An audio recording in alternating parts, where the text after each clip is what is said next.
The African American Legend series highlights the accomplishments of blacks in areas as varied as politics, sports, aviation, business, literature, music, and religion. We will explore how African Americans have succeeded in areas where they had been previously excluded because of segregation, racism, and lack of opportunity. I'm your host, Dr. Roscoe C. Brown, Jr., and with us today is Voza Rivers, founding member and executive producer of the New Heritage Repertory Group. Glad to have you with us today, Voza. Glad to be here, Dr. Brown. Well, we know each other a long time. A long time. And I know the New Heritage Repertory Theater. So Yes. Tell us about how the theater got started and how you became involved and where you are now. New Heritage Theater was founded by Roger Furman in 1964. And I was a student at the Harlem YWCA on 125th Street next to the post office. Roger Furman was a guest speaker that evening. And I was a public speaking class because I had I was a very shy young man, and I wanted to come out of that, so I decided to take a public speaking class. Roger being the guest, he just ignited the class with stories of the American Negro Theater that he had joined when he was in his young teenage, not young teenage years, but his latter teenage years. And he talked about the County Cullen Library, that the American Negro Theater was housed in the basement, and that Ozzie Davis, Ruby Dee, Sidney Poitier, Harry Belafonte, Rosetta Lenoir, and Fred O'Neill, and Abe Hill, and Gertrude Jeanette were all members. And these were names that resonated very well with me because I knew of their celebrity status as black actors in film and theater. And he said he was going to start a theater company based on that model. And he volunteered me to become a member of that company. And that started the long trek of my involvement with theater. I had no knowledge or any involvement with theater until I met Roger that evening. Well, I knew Roger many years ago Yes. as well. I worked with the New Heritage Repertory Theater. I was also working with the Negro Ensemble Company with Doug Ward. Yes. And it's interesting to see these theater groups grow. And And we're still surviving. And some of them are still surviving. Yeah. And now people like you have taken over. Now tell us about how the New Heritage Repertory Theater Group operates. Well, 10 years ago, well, first of all, Roger Furman, 1964, Roger transitioned on in 1983. In 1983, I was elevated to head up the theater company. And then immediately what I wanted to do was to improve on Roger's legacy, and we renamed the theater Roger Furman's New Heritage Theater because I didn't want people to forget who Roger was. Right. And then for the next several years, I reached to South Africa to bring in works from South Africa written by blacks. It was during the height of apartheid.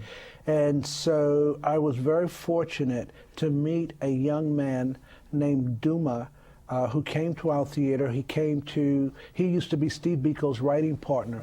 And after Steve Biko was murdered in South Africa, Duma came to the United States and wound up on our doors and opened up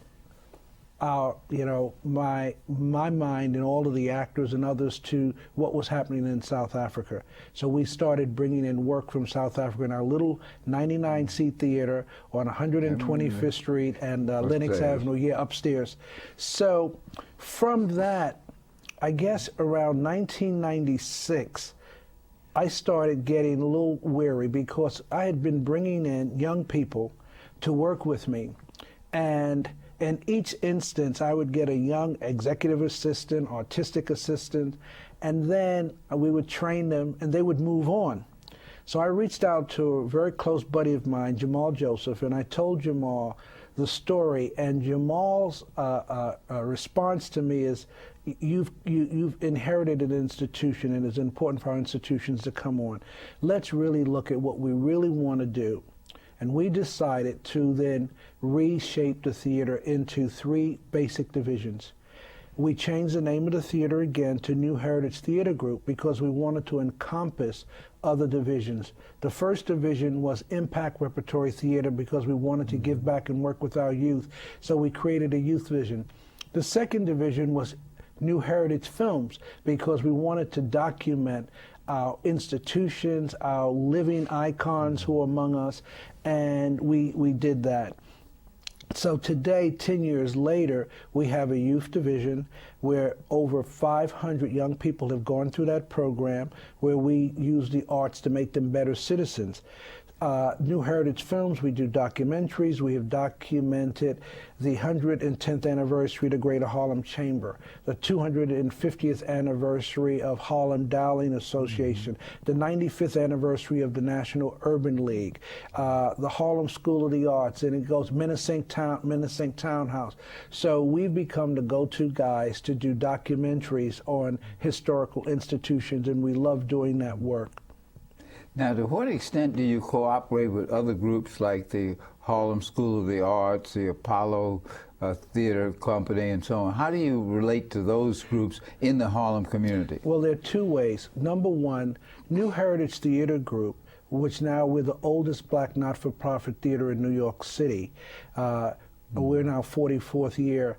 We don't have a physical home for performances, but we claim many homes. So we're at the Schomburg, we're at the Apollo Theater, we're at the Museum of the City of New York, American Museum of Natural History, El Museo del Barrio, the Riverside, the theater at Riverside Church. We use all of their venues, and we provide ongoing special programs for them. And that's one way. Another way is that we've created a service organization called the Harlem Arts Alliance. And the Harlem Arts Alliance has 400 members. Included in that membership are the visual and performing artists, not-for-profit and for-profit institutions, churches, tavern owners, directors, choreographers, technicians, designers. And we meet the first Monday of every month at the theater at Riverside Church. 400 members and 250 people coming to a monthly meeting, the first Monday of every month at the theater at Riverside Church.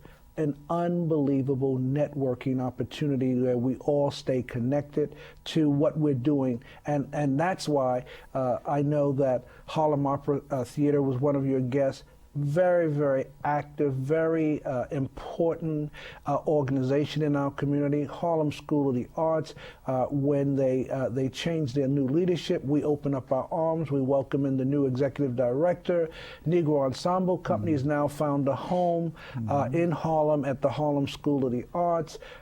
Garland Thompson and the Frank Silvera's Writers Workshop, another 35-year-old organization, they have now found a home at the Harlem School of the Arts. We are networking and talking to each other like we've never done before, and for that I'm very proud, very pleased, and very happy.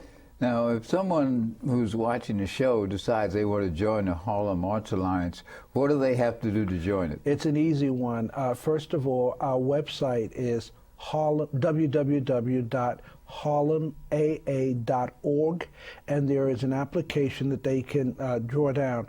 What's so nice about that, and the phone number is 212-410-0030, extension 212. Harlem Arts Alliance, yearly membership, if you're an individual artist, is $15. If you are an organization, a theater, dance company, it's $25 a year. And you will be surprised how extensive the membership, from Carnegie Hall to Lincoln Center, the Public Theater, to the Uptown Group. So you'll see the Schomburg there, as well as Frank Silvera's Writers Workshop, as well as the National Black Theater, or Woody King's New Federal Theater, or the various dance company, Robin Williams Uptown Dance Company, the Perry Studios. All of us are there, and it's just an amazing organization to be a part of.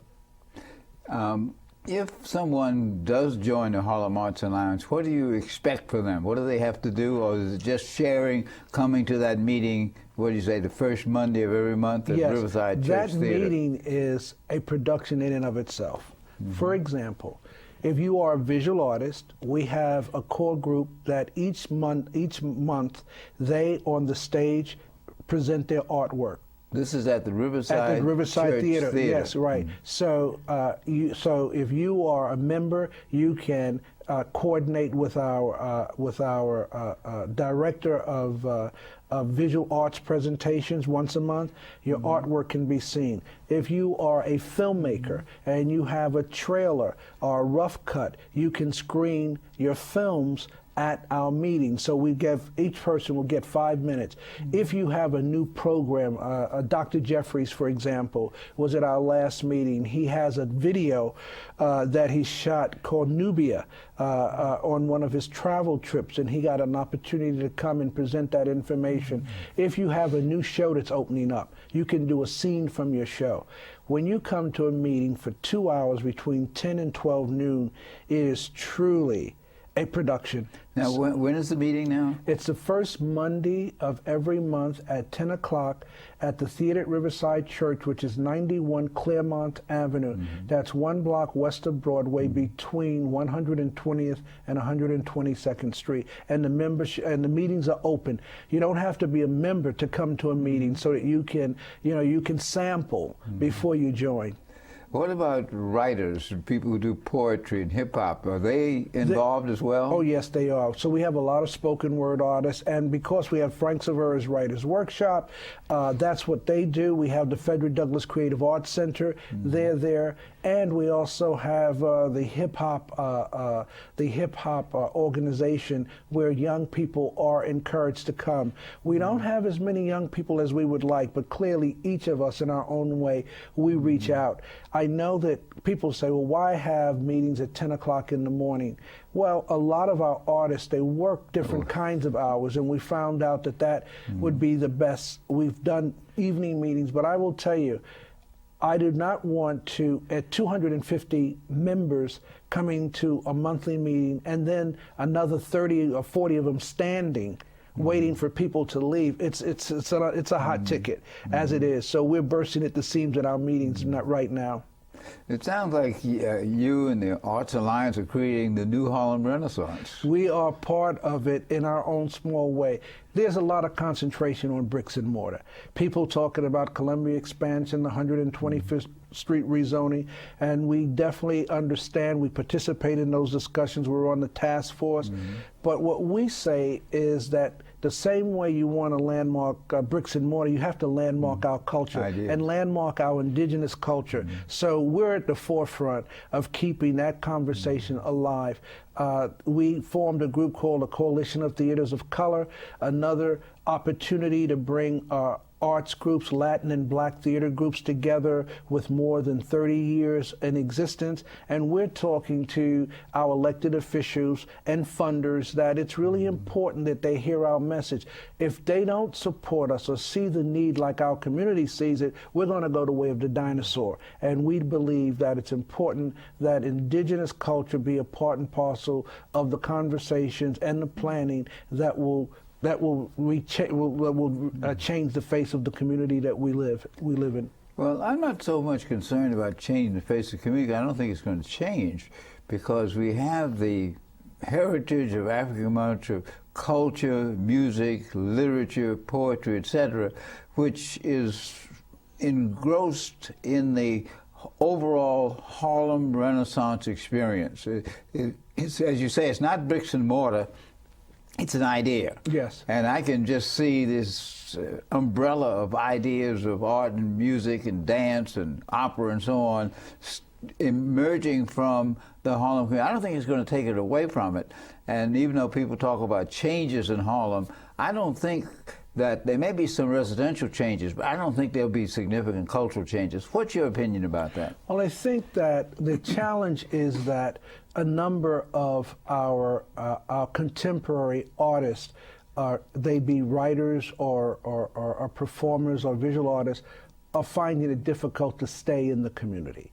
And because of the residential, the cost of living in the community now has become more challenging for them. So I'm really concerned. So our dialogue is that change is inevitable, meaning on the bricks and mortar side. However, what we're asking is that we create a plan that incorporates some of what the indigenous artists have been doing into the new plans. And through Inez Dickens, it has been she's been definitely articulating that to the City Planning Commission.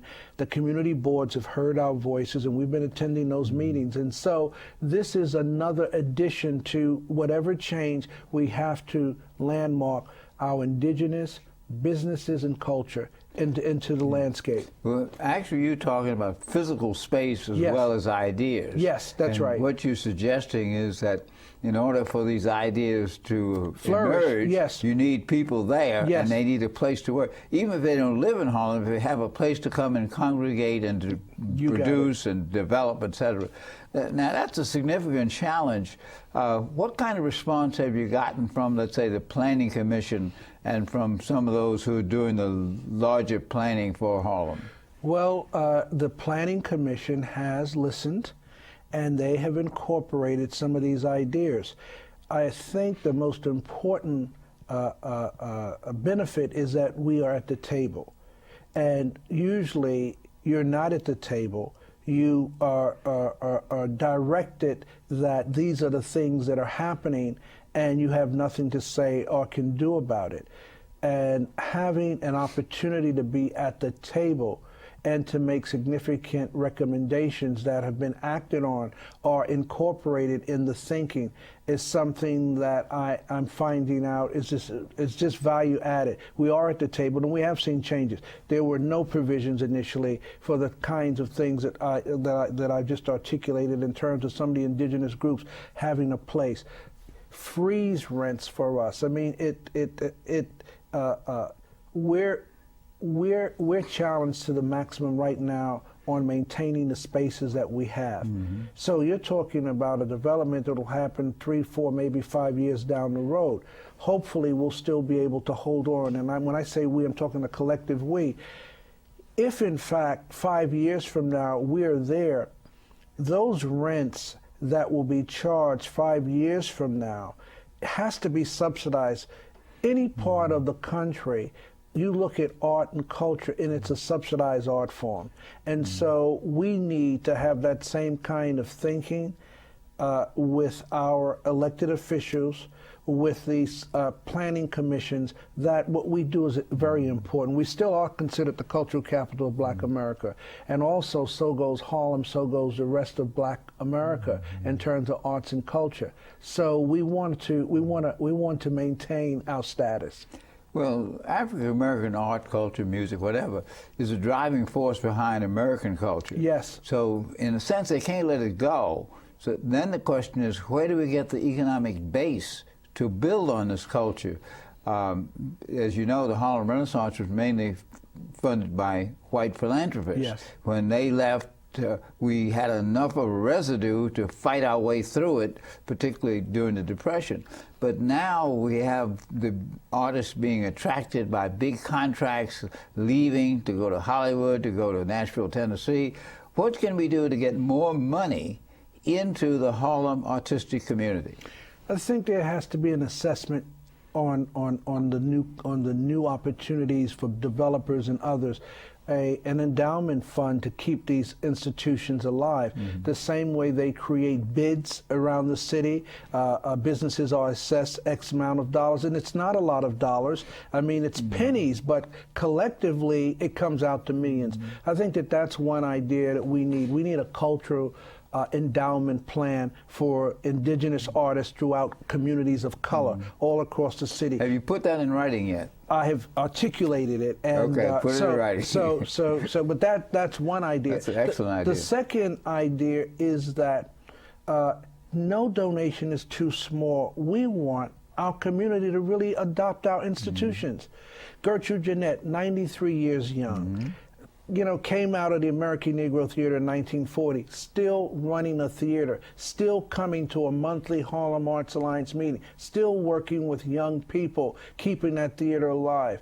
I mean, we have still these living icons who have made contributions, yourself included, the Honorable Percy Sutton, and others who continue to network and to share information. Shows like this becomes extremely important. Every neighbor can do their job by making a small contribution. And believe me, if this fund that I'm talking about is something that, so I've talked about the Cultural Endowment Fund. I've talked about developers. I myself am part of a group with Cliff Frazier, who heads up the MLK Center in the Bronx, and Dr. Ademola Olugbafola, visual artist. 18 years ago, there was a dilapidated, abandoned warehouse called the Dwyer Warehouse on 123rd Street and St. Nicholas Avenue. At that time, the agency that got control over that was HUDC, Harlem Urban Development Corporation. And there was this idea that they wanted to tear down the building, another developer.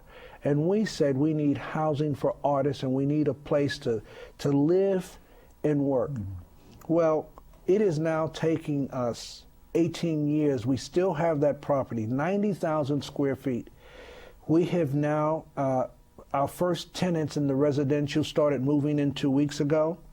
The lower level of the building is 7,500 square feet of space. In that space, we will have a small theater, an art gallery, rehearsal spaces, and incubator office spaces for local groups.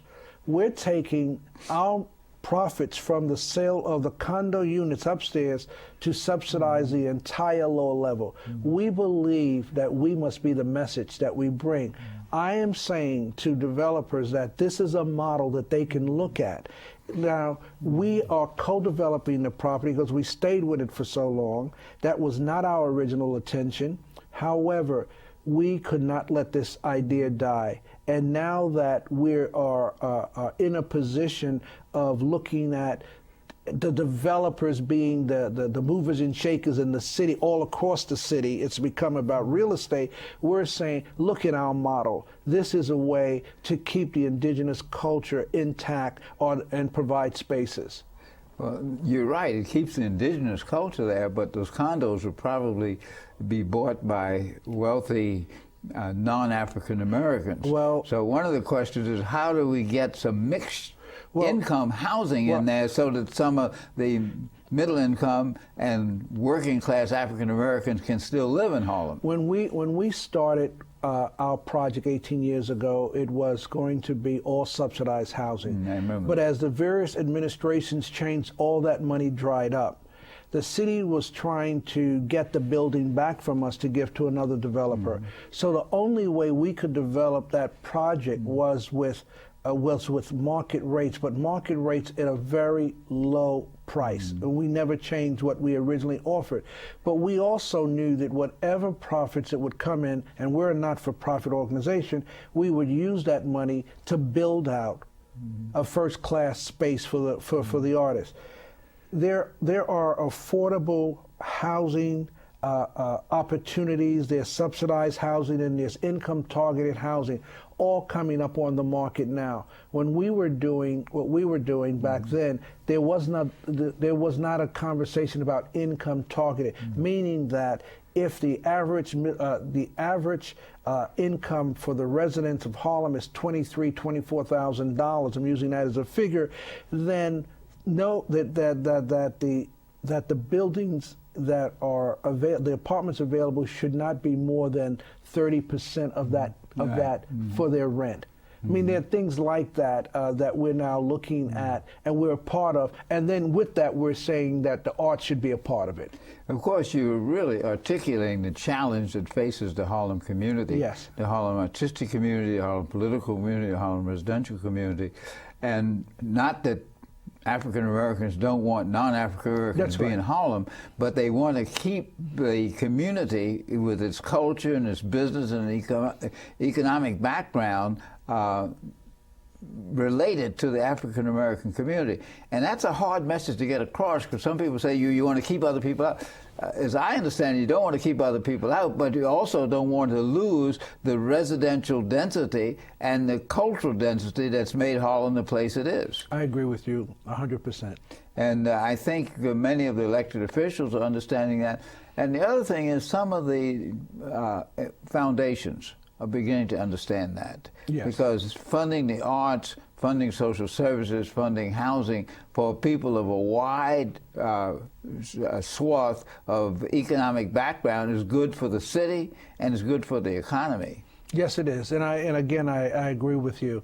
So for the artist, we have always been on the periphery of those conversations, and now we're bringing that to the forefront of our consciousness and our articulation. So we are now, we're now what I'm calling, we're creating artivists, activists and artists, you know, coming to the forefront, being a part of the conversation. But before we close the show, I've got to give you the opportunity to talk about your Oscar Award nominated Impact group. Yes. Who were in Hollywood a couple months ago. Well, again, I am so proud of our young people. We were invited to audition for a movie over a year ago, and word had gotten out to the director from London that that they should come to Harlem and see this group. We created an original song in a movie called August Rush. We were one of 3 films where original songs were nominated for a 2008 Oscar. We performed at the Oscars in front of 1 billion people in 200 countries, and we're all back together with our feet firmly on the ground, continuing to be ambassadors for the community that we live and work in. Today on African American Legends, we've been talking with Voza Rivers, who's the founder and creative director of the New Heritage Repertory Theater Group. Yes. And I'm glad that we've been able to talk about the role of arts and the Harlem Arts Alliance. And thank you again, Voza Rivers, for being with us today, African American Legends. Thank you, Dr. Brown.